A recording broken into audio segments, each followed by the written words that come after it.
Hello, race fans, and thanks for meeting us at the starting line for more Explore Tulsa. If you've always wondered what the greatest show on the water is, then you're in for a real treat. That's right, Trish. 65 hydroplane and runabout boats from over 15 states are converging at Wolf Creek on Grand Lake to put on a huge show.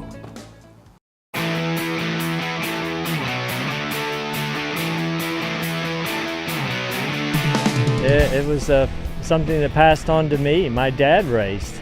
Started in 1953. I got a boat in 54 when I was 14 years old, and Rick and now Braxton, all racers, and it's a family thing. His father, my grandfather, started racing in 1953. He raced as a teenager, then I started at 14, and now we have my nephew Braxton racing, so we have 4 generations going now. Well, I started racing in 1987. My father started racing in 1974, so we've been racing for quite a while. This is 4 years. Now, we raced from 1970 to 1983 here, but we got too many pleasure boats, so we couldn't keep control. And then, so we had a 30-year hiatus, and then when they developed this park, my dad and I was like, hey, I think we could race here. You know, they range from a 20 cubic inch motor to a 50 cubic inch motor. And there's stock motors and modified motors. Modified have pipes that are loud, and some stock motors that classes are much more even in speed and a lot of driving to it. So there's 2 kinds of boats, runabouts and hydroplanes. So we have like 11 total classes. You know, the slowest class is our novice that runs about 50. And then the fastest is about 90, 95. The hydroplane kind of rides up on a cushion of air more, and a runabout is more of a V-bottom boat. It really takes a little more skill to drive it, but the hydroplanes are faster. My father started building his own engines, and we built a few of our own boats. All the upkeep, paint jobs, about anything that needs to be done, we can usually handle ourselves.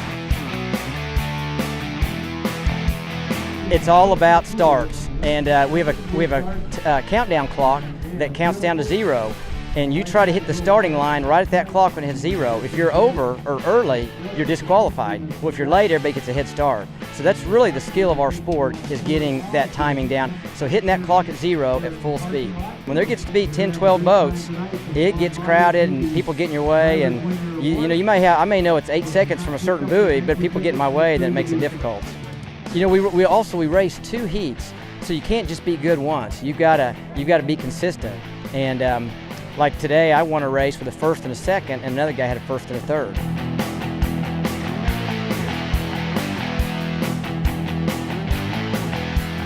My dad and I are the organizers of this event. He's really the main worker of this thing. He spends a lot of time coordinating it and just a lot of logistics to make this thing happen, and I help out too, but my dad, Leonard Miller, is really he's the worker of this deal.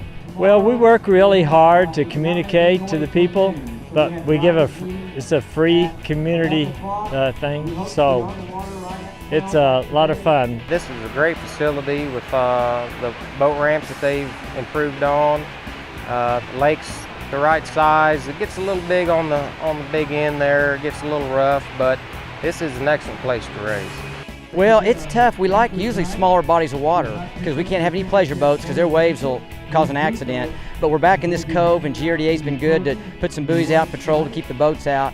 So, but I tell you, the facility right here, all this park and the ramps and the parking lot is phenomenal. It's like top in the nation. Had a very large crowd, probably 1,200 people here today. And the drivers really appreciate having people here to see them race. They're all pretty brave kids. I have 2 people here today that were at my first race I ever went to. I was a little pit man at 6 years old, and those 2 guys are here today. The importance of the races to me is it's a family-oriented sport, and you can get your kids into it as young as 9 years old. And there's not a lot of money to be won, so I think that helps with the friendship.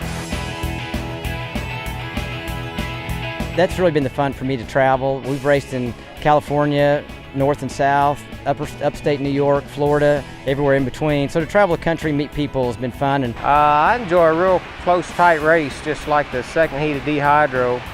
That was a lot of fun to be able to race that close with a good friend of yours. And it's a real thrill.